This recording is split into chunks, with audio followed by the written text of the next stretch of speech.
safe, accessible, predictable spaces that allow them to commit to more than production and consumption, right? We're more than working and going to the grocery store. We're about conversations with my homie Candace. We're about like exploration and fun and curiosity.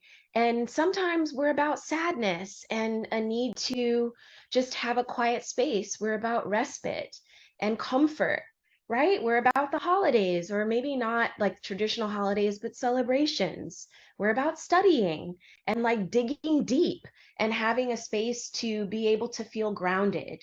And so I think that those are elements that this report does. But in order to do it, you have to know what people want from the core of their beings. Welcome to Gratitude Geek, the relationship marketing podcast helping DIY marketers attract raving fans and repeat buyers.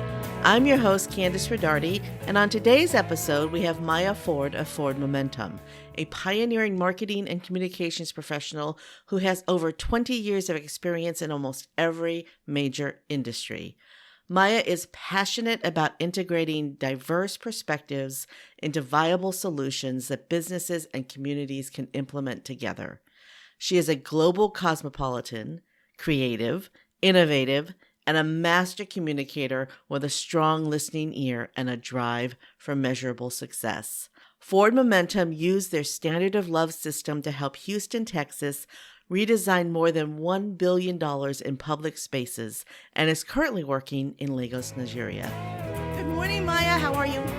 Good morning. I'm great. I'm so happy to be with you today. I have been looking forward to this interview for, 6 weeks, something like that. I don't know. There's this thing that says Maya and it's circled. And I'm like, yes, I'm going to interview this amazing woman because I cannot wait to hear her story. So why don't you share it with the audience? Tell us your unique story. How did you get to where you are today? Well, I was born to some pretty cool people who really love culture and diversity, and they're kind of weird people according to the world standards. So I don't think I could have been anyone other than who I am. Someone who's just authentic. I'm very comfortable in my skin, and I'm highly curious. I say that my siblings, there's 4 of us, none of us have the stupid gene, which is that gene that tells you like, whoa, you might not want to do that because you could die. None of us have that. We're all pretty much like, oh, we're the people who touch plants in stores and the people who stop folks and ask them like, oh, how did you put that combination together and what were you thinking? And we genuinely love people. So my journey just carries me there authentically, and I think that's the space that I'm safest in and I'm most comfortable in. And it happens to be around humans who I really love and I'm often befuddled by. We are very complicated part of the mammalian species. We are very imaginative, but we also carry a lot of fear, a lot of trepidation, a lot of chaos in our minds, a lot of anxiety. And I'm often confused by that because humans are pretty cool we're not the best of the best, but we're pretty cool beings. So that's where I am. And I use communications to try to give people safe spaces to explore, because that's the same thing that I do. I have to share that just recently I saw a video of some chimpanzees escaping from a zoo enclosure. And what had happened was a branch fell down. Mm-hmm. And they dragged the branch to the edge of the enclosure and they pushed it up against the wall. And then they each took turns climbing up the branch and over the wall. And then they wandered around the zoo. Yes. So in terms of mammalian species, yes, I think that maybe we're a little bit more advanced, but not as advanced as we think we are. We're not. We have some key elements that make us pretty special, like the ability to imagine and to build off of our imagination. But that one thing is also what kind of makes us a little touched. It can make us crazy. And I'm sensitive to using kind of labels of like craziness or, but it can cause some other issues for us. But where we are tuned out is we've been trained to kind of disassociate ourselves from our natural abilities. So, for example, those same chimpanzees know when storms are coming. The birds know when to get out of Dodge, and humans actually like sit in it and say things like, I'm going to wait out this flood, and so there are elements of our existence that we have purposefully, and one might say it's been evolution, but I argue that we've been trained to dismiss, and we don't have to, right? Like if we could slow down and communicate, and it's not all verbal, there's tons of forms of communication. So even if we could articulate what those forms are and which one is best for you, you get to tap into your natural divinity. And I think that you're right. I used to work at the zoo, the Houston Zoo, by the way, and animals got out more than people think. Yeah, they're very intelligent, That's hilarious. Okay, so and they tell would the come back. they That's would good. it's like when your cat escapes or your dog escapes, they show up at your front door. Oh yeah, we got homing beacons, right? Yeah, they show up at your front door. Just Later, I had a dog named Muffy, and she always escaped out the back door, out the back. Like we had a fenced-in enclosure, and it took us a while to figure out where she was escaping from. But when we finally did, then we fixed it. But we would let her out, and then we had a window that was the same length as the door. And I'd look out the window, and there'd be her nose right there against the window, waiting for me to open the door and let her in. I mean, she just wanted to not be in the fenced yard, right? She wanted the freedom. you know, okay. I like her already. She was a great dog.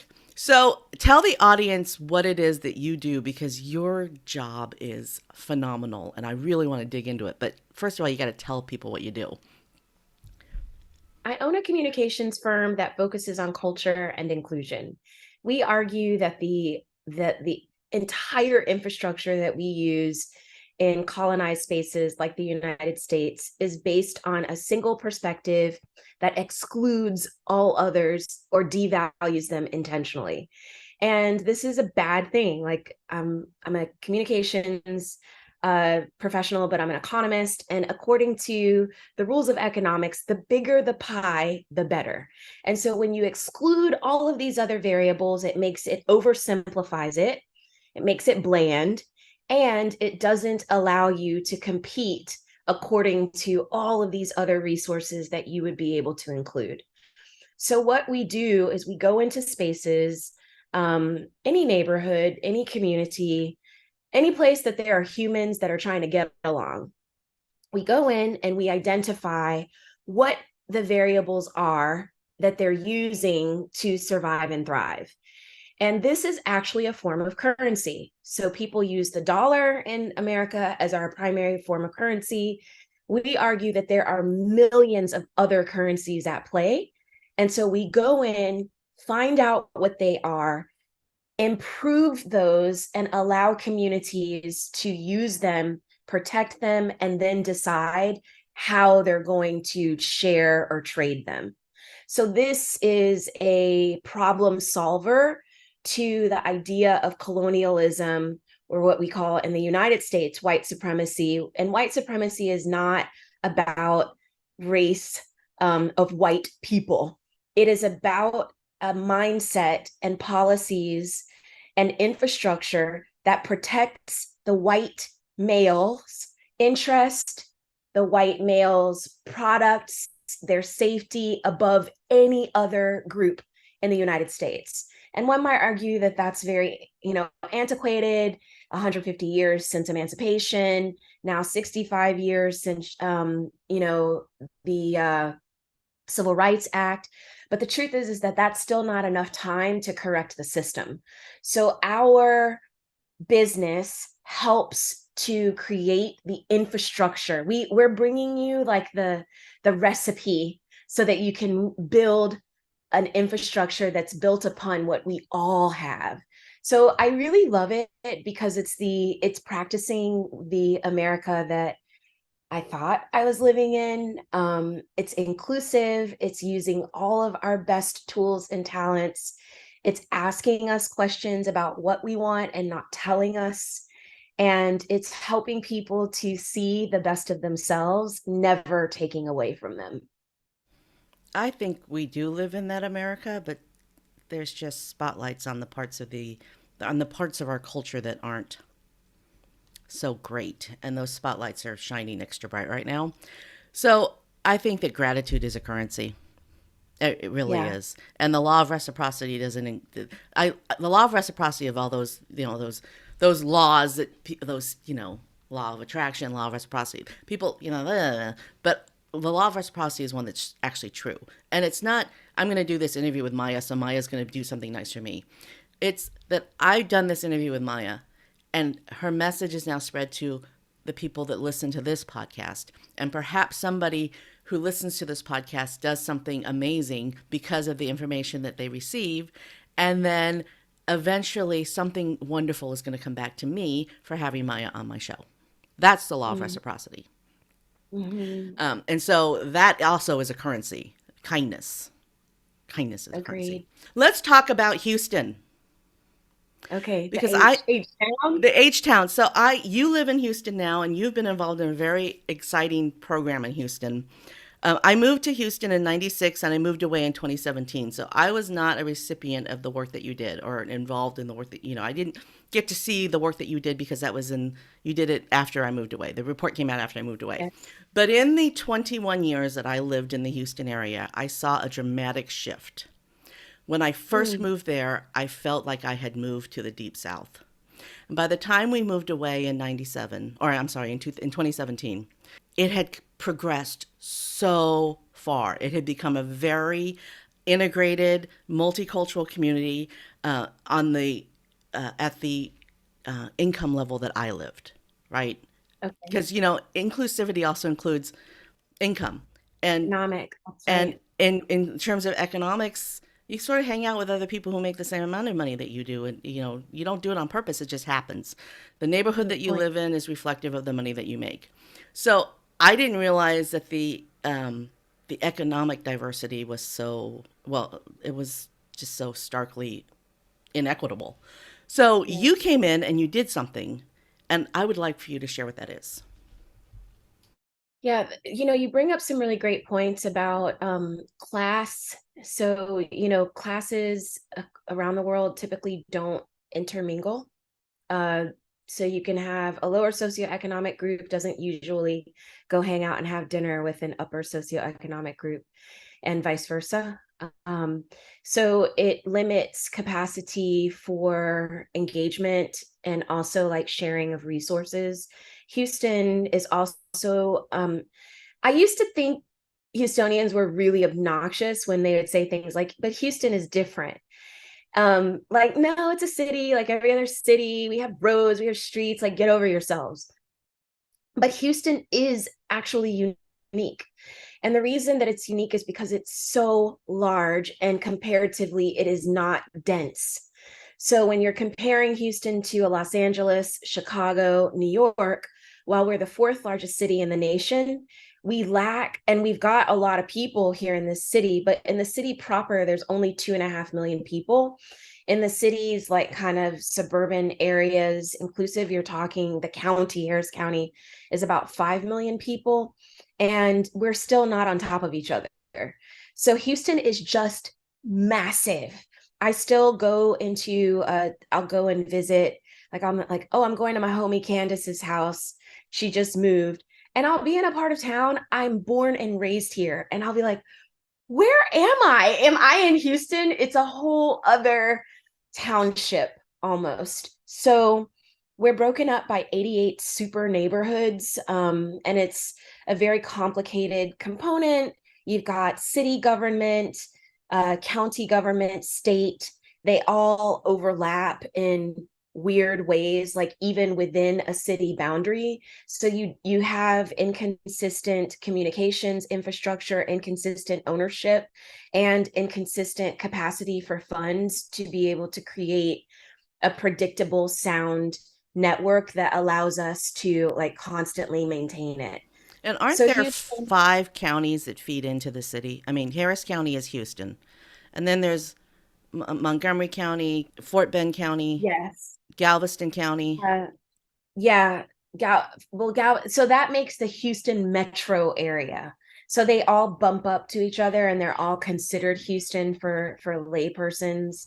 But when you get into what we did, which is census tract, Houston is 626 square miles, and then you have surrounding communities that make up other counties. Harris County is who we did this housing study for. Harris County incorporates 34 cities, including the city of Houston. So, what I don't think even Houstonians understand is the scale that we're talking about. And one thing that being a communications, we're in the science of communications. So we address like energy, sound waves, scientific method, complex mathematics. We're not just talking about the external component that addresses how people are getting information or what they're seeing. We are using scientific processes to actually articulate how, why, and the dynamics of what they're getting into it. So I try to liken it to sound waves. Remember in science, the shorter the sound wave, the faster the reach. The longer the sound wave, the slower the reach, and also the lighter. Like the sound gets less and less dense, if you will, less potent. And so in Houston, it requires that you have huge tools like an anvil to come and make that bang so that the sound wave has the appropriate amount of boom, right? Enough strength to get to all of the people. That is complicated with language, uh, education, with location, and Houston is a mobile city. So you get people from outside of the city coming, people who are leaving the city, people who are just crossing through. So you're also having to catch them at the right time in the right place. We consistently underestimate the complexity of that science in Houston. So pardon my language, but shit gets real here. And like we have been proselytizing for years Well, that then you have to throw in that, there's hurricanes, and sometimes you get an influx of people from New Orleans who move to Houston because they've lost their home in New Orleans. And then that affects everything. Or you have a situation yeah, where 1 million people are displaced because their homes flooded in Houston and they have to move somewhere else. So you have all these dynamics on top of just the cultural and the normal sound waves. we You have have, sonic so we booms call that those hit. shocks. Yes, we call those shocks. They're economic shocks, environmental shocks, social and cultural shocks. So the environmental shocks also add to that. One thing that people don't actually articulate is that Houston proper has 11 colleges and universities. So you're not only dealing with persons who don't necessarily reside here, like from other environmental shocks, you're dealing with persons who reside here temporarily for education or for healthcare. We've got the world's largest medical center, right? So like when you talk about displacement relative to environmental shocks, it's layered. So Houston is incredibly unique because it has so many variables over such a large span of area. And what we did was applied the science to get feedback and to provide information, education, an invitation just to talk about what home might look like in a space with so many instabilities, but so much opportunity. And it was an exciting project. It was stressful during COVID because we're humans, and we had to go virtual. But we were successful in that. So, I'm oversimplifying the process of. I just like the sound wave because people can still understand that. It's It's more it's layered than that. it's easy to visualize too. Yes, most of Even us can you can't remember that part. visualize sound, but you can visualize sound waves. Yeah. And that's part of it too, Candace, right? Like we call things different, we call the same thing different things. And so we have to get to a common set for language, for what it is that we deem as important, Do for you what know makes us off the feel top better. of your head how many languages are spoken in Houston as the primary language in a household? How many? So What of the the breakdown? top four are English, Spanish, Vietnamese, and Mandarin.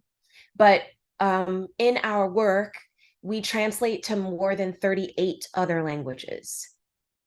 Hindi, we have folks that come from East Africa, folks from Arab countries, French speaking nations. So, and that's the beauty of Houston. Just like you said, it had grown to be this really great multicultural place, that we still are very open to people speaking their mother tongues here as well.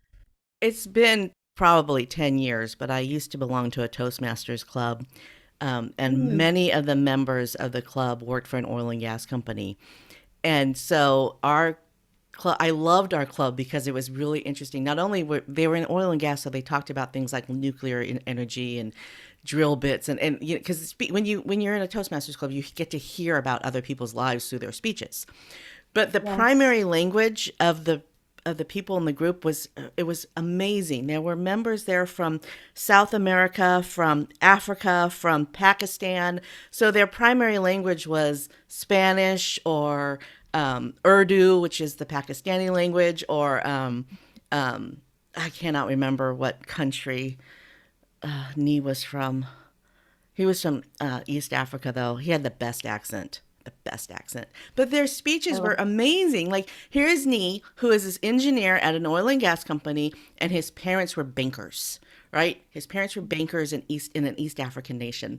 And his accent was very upper class and sophisticated and just, just Yes. so sexy. It was just so neat. And that was just a club of 20 people. Yeah, There's just that's 20 people cool. in Houston who got together weekly to to deliver speeches to each other. That right there, I I always yeah, thought that that was a microcosm of Houston. yes. I'm sorry, I Yeah, I interrupted you. like Houston for that too. And the I food. grew up with that Houston. I grew up with the Houston where my household was like a United Nations. I had like Finnish aunties and uncles and an Arab family from Oman, and like we're still close. And of course, I'm Panamanian, and so people from all over Latin America were always through my household. We had friends who were from like northern India, and it was just a very diverse household that I lived in. So that's what I was saying. Like, I don't think I could have been anyone other than who Other I than who am you today. are. My husband's Nigerian, so it's just it is this true love for diversity, and I think what that brings also in Houston is this very powerful ability to problem solve and to be what we call resilient. One of the elements that I did want to address with you at some point is how that leads to such inequity. And it's very complicated how we have so much talent, but the folks are not being equitably or reciprocally compensated for that. Which is the thing, when I read your report, that is the thing that stood out to me the most, that I was not aware that it was that Mhm. stark in Houston. So Yes. please dig into this. Let's talk about this. And then I would love to talk about solutions. Because the folks listening to the Yeah. show are business owners, they're solopreneurs, they have their own company. And one of the beautiful things about being a solopreneur is that you get to design the way your business works.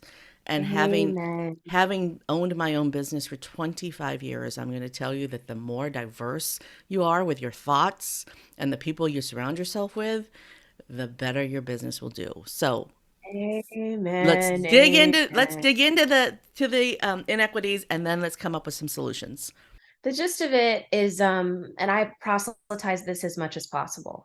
Houston, on the prosperity index, Houston is in the top 10 in the nation, which means that Houston does a very good job at innovation, great productivity, invention, and kind of selling, right? So it's got the juice.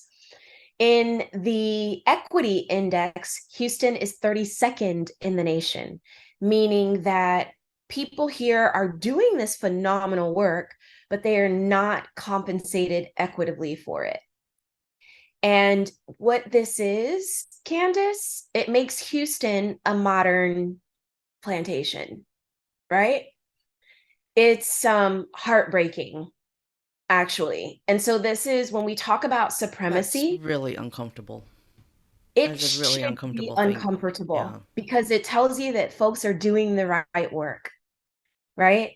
You got the juice, you got the diversity, you got the talent, you got the outputs, but they're the fair gains from that are not being equitably distributed. And so this increases scarcity for people who are doing the work. And frankly, this angers me. So, as that small business, when we talk about why I do this and why I'm so into the nitty gritty of the science, I'm not playing with y'all. I'm here from a math and science perspective to unpack this, to unravel it, and to create solutions that are equitable because the people are doing the work. And when I say the people, I mean people like my own parents, my grandparents, people who look like me, kids of immigrants, right? Kids whose parents didn't speak the language when they got here. So, and I'm speaking about the professionals. So you see a lot of great talent, young talent in Houston. Young people love Houston because it's relatively affordable. It's got space compared to like a California. You can do a lot here. Houston's a very friendly city. But then you hit like 35 and you wonder why you're not making the same amount or you're never being placed in the VP position, even though you're constantly doing the work. So it forces this population to be the workforce and never be the leadership force. And this is something that's it's just very sinister here because it's very friendly, right? So like you don't know you're being squeezed until you have the flood, until you have the hurricane that came and washed out your house, until you live in a historically underserved community and they come with the insurance components and undervalue your home compared to the homes in the more affluent space. So you don't even know that you're living in this space of such inequity until it happens in an environmental shock. And it doesn't have to be that way. So this study used our model to go and unpack a few things. It's unpacking what do we call it? What do people value the most? What is the most important element of home for them? And then, what do we really need to be protecting? Because Houstonians know how to build and develop for themselves. So quit having other people come and tell you that that's right and that's wrong. Allow us to leverage our municipal dollars, our tax dollars to develop the infrastructure from economic and environmental shocks and social shocks the way we deem is necessary. That's a part of equity. That's a part of reciprocity, right? And then it allows us to do that in a space that informs policy. So we're no longer just talking about it. We leveraged this model to be about it. So it unpacks some heavy questions and some heavy problems, also to show extreme poverty, which is unnecessary in a city like Houston, where you've got folks, a lot of people who are earning under 20,000 US. I mean, the average, I think in Houston, the livable wage is $20 per hour. So there was another report done by the Houston Chronicle last year in 2020, 2021 that stated that a person needs to work something like 280 hours a week to afford an apartment. Huh? Like, Houston, what's up? Do you want to progress or not? So let's talk about that because that's another one of those tone deaf arguments that people have that I would have a lot with folks. As a business owner, we tried to pay our employees the most we could pay them. Like we tried to maximize the amount that we could pay them. And we never started anybody at minimum wage because it was a skilled position, right? You had to at least know a little something. But then you hear these arguments that, only teenagers work for minimum wage jobs, which is BS because $20,000 a year is minimum wage, right? And if you can't afford to rent an apartment on your 40-hour-a-week job and you've got a kid, the economics of it is very interesting. So some of these conversations, this can be overshadowed. I don't think people always realize that, the era that our parents grew up in was mostly government subsidized. So, like they went to college on rates that the universities still had big subsidies. They bought homes with government subsidized loans, right? So, like, And the those, Pell Grant that I received when I went to college when I was 18 is the exact same amount that my daughter received when she went to college exactly. 5 years ago. So, like, we can't, like, we keep trying, we keep having these, they're disingenuous conversations about economics because you're not really measuring according to parity. You're not saying, oh, those kids aren't doing it right. They're covering all of it, and you covered half of yours. So, like, come on. And I think that that's part of the wage conversation is at the end of the day, cities have kind of three core functions. They have to have potent, clean water, shared roads for people to get in and out and around, and safety. That's a city's core job. And then to collect taxes, right? And the taxes pay for the clean water and the roads and the safety. Yes. Yes. So when cities start layering these elements, but they're not doing the core function like Houston, right? You get it leaves too much room for private interests, and those private interests don't have any accountability to the residents. But if you want in city building, you want to make it attractive for people to live there so they can do well, so they can pay more taxes, right? Like you want more home ownership so they can pay more taxes so you can do more with your city. And this is where Houston has been consistently fatally flawed, and areas that don't provide economic sustenance and or housing, right? Like the freaking basics cannot really be these cities that they think about, right? Like if you don't have a sound spine, you can't walk. And Yeah. it forces us to kind of wheel around. And so that's what's happening in the economic space. We're having disingenuous conversations based on past, you know, good times, and we're not applying the same rules. Those rules no longer exist in that same way. So, like, it's a stupid conversation to have. Unless you're going to bring back those rules, then shut up. And then the other part is, that the cities, the municipalities have a responsibility to do these core elements so that we can build upon it. And if that isn't happening, then everything else is weak. And so Houston is, again, very large. I'm not blaming my city in the sense that, like, you're all ignorant and stupid and you're just not doing this. It's not that. It's that it's very complicated to have these messages and these conversations in a city so huge. Well, if you live in River Oaks, you have no idea what's going on in Third Ward. You don't Because, need to. yeah. So there's this comedian who tells a joke about being in Houston, and he's talking about River Oaks, which is a very high end neighborhood. Like senators live in River Oaks. Affluent. Yeah. Yeah, very affluent. And I know exactly the street that he's talking about because I've seen it and I've been there, done that. But there's actually a street in River Oaks where you could go to a Starbucks and then come out of the Starbucks and look across the street, and there's another Starbucks directly across the street from you. Oh yeah. You know what corner I'm talking about. So this comedian makes this joke about the that coming out of the Starbucks and then going, hey, I know, let's go to Starbucks. So, but yeah, that, I mean, and if you live in that community, you have no idea that there's this other community where people are just struggling to put food on their table because you live in that Yeah. community. So what Mhm. can we do about it? So the Harris County housing study, I like the solution space, right? Number one, it's to understand the topography and what Houston is capable of having. And it's really Harris County. So it's not just Houston proper, it's the 34 cities that make up Harris County.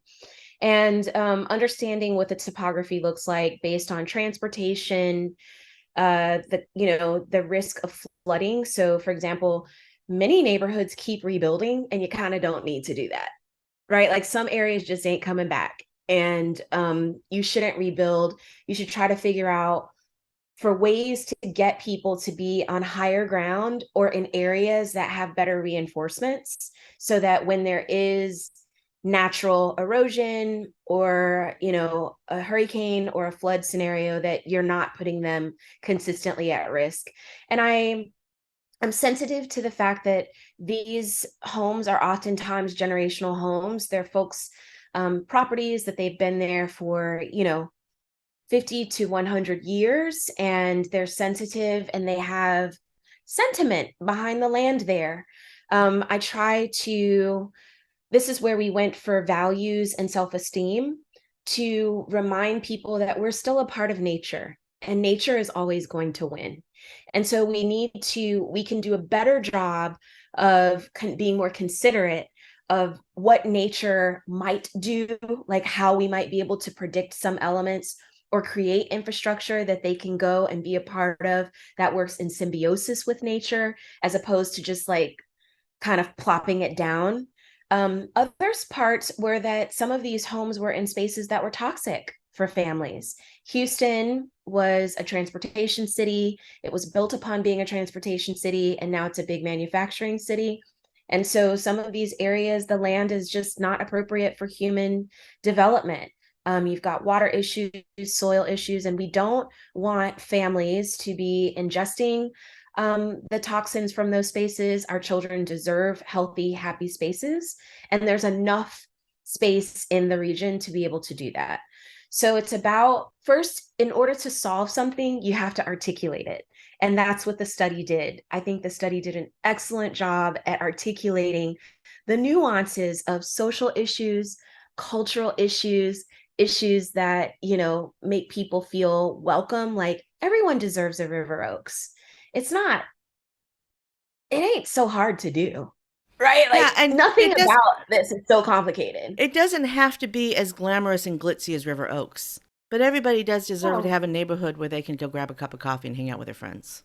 everyone deserves to have safe, accessible, predictable spaces that allow them to commit to more than production and consumption. Right? We're more than working and going to the grocery store. We're about conversations with my homie Candace. We're about like exploration and fun and curiosity. And sometimes we're about sadness and a need to just have a quiet space. We're about respite and comfort, right? We're about the holidays, or maybe not like traditional holidays, but celebrations. We're about studying and like digging deep and having a space to be able to feel grounded. And so I think that those are elements that this report does. But in order to do it, you have to know what people want from the core of their beings. And so that's what we did. And what we learned were some really interesting things. Houston is a car city, and we learned Unfortunately, I really wish it wasn't. it's changing, believe it or not. Maybe not at the pace that we want, but we do have bike share. People wanted more walkable neighborhoods. They wanted to be able to like walk and bike places within a half-mile radius. They wanted more access to green spaces within a half mile, so like within 10-minute walk. People wanted to live closer in proximity. Texans still like the single family home with a big yard, but we were surprised at seeing how many Houstonians were open to spaces that didn't have the big yard and were more in like the townhouse components. That's something that's changing here. We haven't seen that a lot. The Uh, older I get, the more I want a townhouse. oh, the older I get, yeah, I don't want anything I gotta clean up the yard for, or no, I'm good. Put me in a little tiny Yeah, box. I'm yeah. good. My next house is going to be a townhouse. I don't care if I have to pay homeowners dues, or whatever those are called, maintenance dues or whatever. I don't want to deal with yard. I don't want to deal with it. Houstonians are becoming more open to sharing resources. This is very big city thinking, which Houstonians haven't necessarily done before. We've been very Southern, like you said, deep South, which is sprawling everything. Bigger is better. Big hair, big yards, big talk, big dinners, right? Big cars. We just like it big. And This is Houstonians, completely off topic, but big fundraising too. I used to fundraise, and it was so easy for me to get $5,000. And then yes. I did a little fundraising here. I live in West Michigan now in a very small town. It's 40,000 people. And I did a little fundraising here, and it was hard for me to get $500. Oh, the other day I I was put so out used an to just email. going, "Can I have $5,000, please?" And somebody would put money It's in my so hand, true. right? The other day I put out an email and we got $2,000 overnight. And so like it's so true. Houstonians have big hearts as well. And um, you know, and that's part of that inequity space, right? Like we could do it if we just set up a different model, but you have to give people a safe place to bounce from. So home is first. You got to give people predictability, a tether, right? And some people need the tether more than others. I'm someone who can like have a long tether. I just need the pin in the door, and other people need a short tether, but we all need one. And that's part of the solution is to create spaces that allow for tethering with potential mixed use so that Maya can grow in those spaces. So right now, I might only be able to afford or need a small space. And then over time, as my family grows, it expands. And then as they go away, it contracts, right? There's also an assumption that Houstonians will stay in Houston forever. That's a poor assumption. Houston is still an oil and gas town. It's a manufacturing town. We get a lot of students. We get a lot of people with influx, and so you need to have a balance of product that folks will not necessarily own. So Yeah, rental properties is good too. yeah. I moved to Houston, lived there for 21 years, and then left. So Right. yeah, and yeah, it's amazing how Yeah. many people. There were. This is a true story. A few months ago, a couple of months ago, I interviewed the very first two people I'd ever interviewed for my. Before I had a podcast, I had a YouTube talk show, and the two ladies that I interviewed the very first time I did the YouTube talk show, I interviewed for the podcast, and we were all three together, and none of us lived in Houston anymore.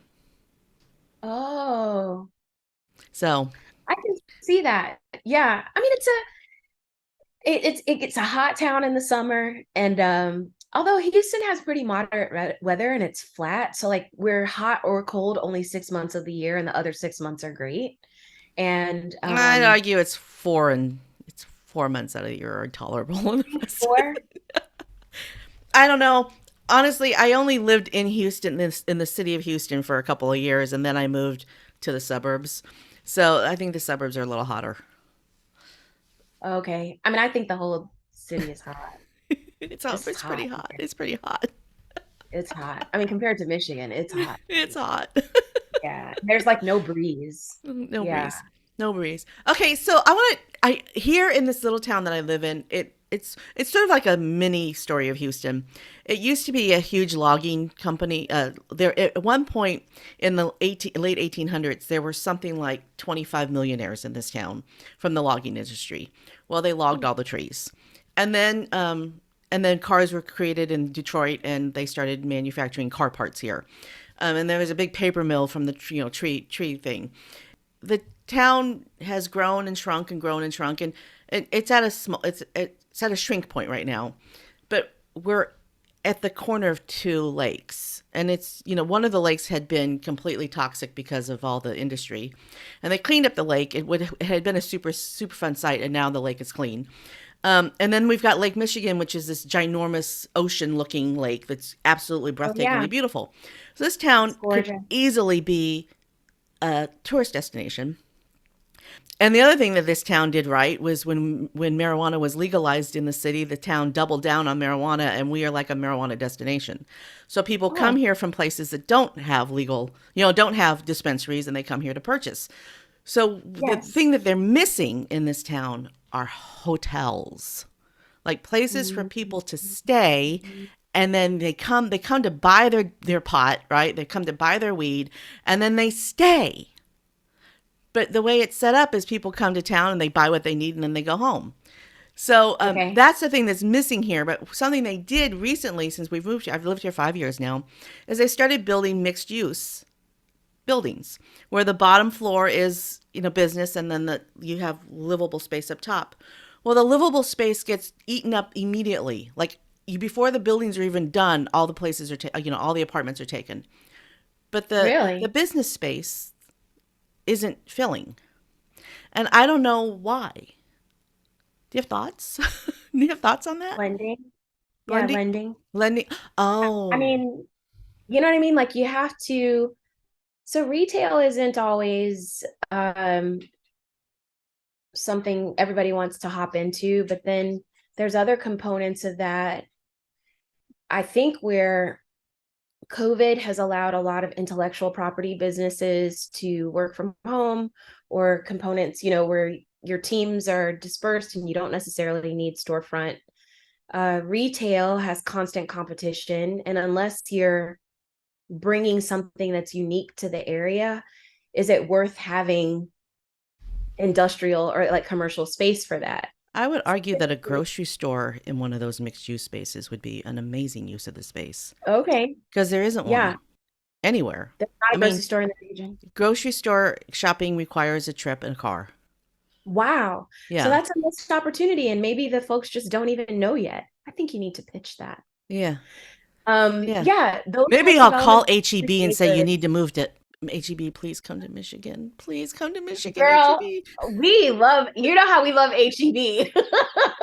We love HEB. Oh HEB my got went to Fort Worth, I think, or like to Dallas, somewhere in Dallas, and people line up around the block to get in there.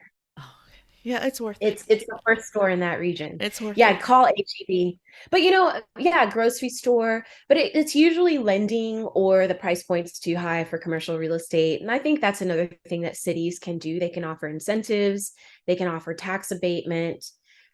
Sometimes you don't need to do that, right? Like if you just have, maybe it could be like something community center driven, even. Oftentimes, and how old is the infrastructure Well, the city is 150 years old. Um, in but that area? in that area, there are buildings that are 150 years old, and there's buildings that are 2 years old. It's Okay. this city is famous for tearing things down and rebuilding. That's America. America needs to stop that. It's like you go to Europe and you see that they're still figuring out how to use and to reuse and reframe. And it's, Hmm. that's out of my pay grade, Candace. I don't know enough about like historical markers and those kinds of things, and the benefits of refurbishing. I live in a nearly 100-year home, Me and too. I'm excited for it to be Hmm. close to 100 years old. And I just we invest in trying to keep it alive, and 3 years. My house turns 100 in 3 years. oh, that's The awesome. really cool thing about a smaller town, there's not a lot of cool things. After we moved here, we realized that we'd made a horrible mistake when we picked our city. But we're Oh here no, and we're going to it was stay. waiting for you all. Yeah, well, what I learned from living in Houston for 21 years is that the city that I moved to, which made me sad, when I moved to Houston, I was so sad. And when I left, I was like, wow, this city has changed. It's really, it's really changed. Yeah, because you made But it better. I moved to Houston from San Francisco, so it was a huge culture shock. Huge culture shock. I would have died. Yeah, it was, and I thought because Houston is the fourth largest city in the world or in the United States, that it was going to be more progressive than the South, but Cow town. it was very It's a cow town. Southern in its The best ideology. thing about Houston, the best thing, hands down, is the rodeo. I don't care where I am in the world. I come home for the rodeo. Really, I only went once. I wasn't my thing. It's it's my favorite holiday of the year. 30 days of concerts and terrible heart clogging food and animals that I can go and like chill out with and look at and like see how much, oh my gosh. rodeo. Other than that, and the food, Houston food is the No, yeah, best. no, yeah. Oh, jeez. I But really miss other, the and food. my people, like I like my people. But Yeah, other than that, like Houston, I don't think I could move from a progressive city to regressive Houston. I'm sorry. yeah. Well, I but don't think you I know could what? do it. Having lived in Michigan now, Houston is more progressive than you think. No, my mom lived in the UP. She lived in Oh, okay. Oh no, well, no, okay, yeah, yeah. So you know what the UP is like. Yeah. yeah, Okay, you know. So yeah, when yeah. it's Houston is aside from the stark economic inequities that I had no idea existed, um, Houston's is actually a pretty groovy town.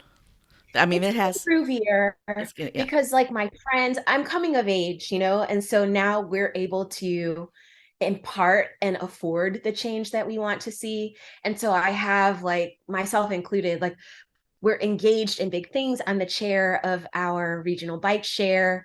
So like we're moving towards an equitable bike network and bike infrastructure that connects to metro. And like we're making these changes, and it's the city that I want it to be. I have friends that own businesses and storefronts and like bars and hemp shops, and yeah, art places and Sunday supper places. And it's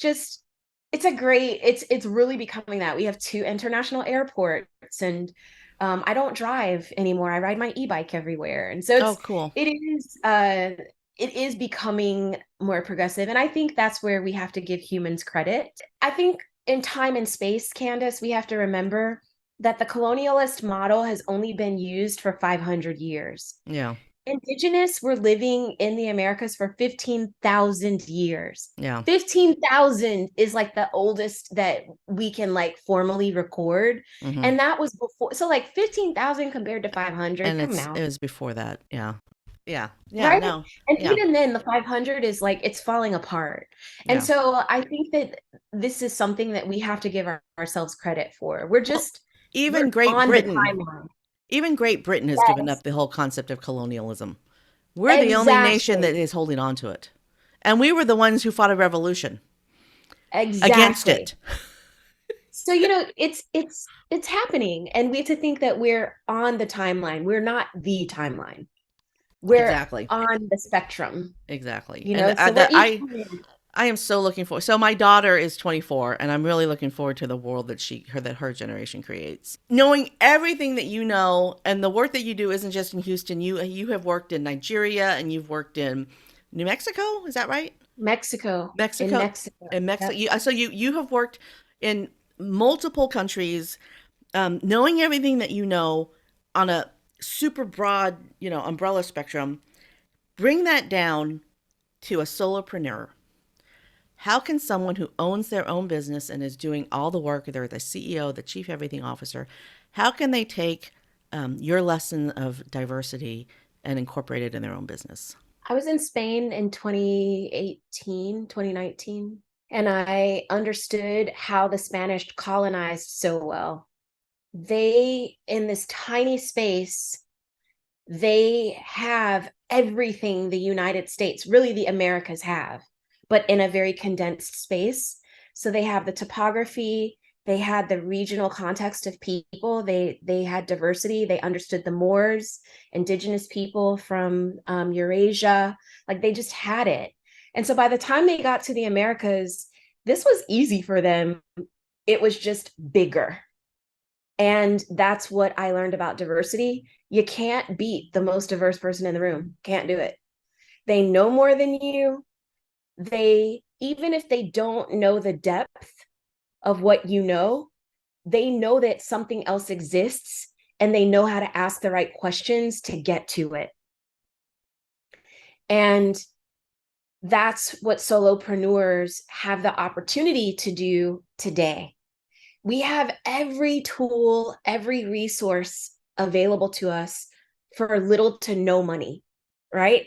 The cost of entry for services or for softwares is so low today compared to what it was even 10 years ago. And so it just doesn't hurt to explore.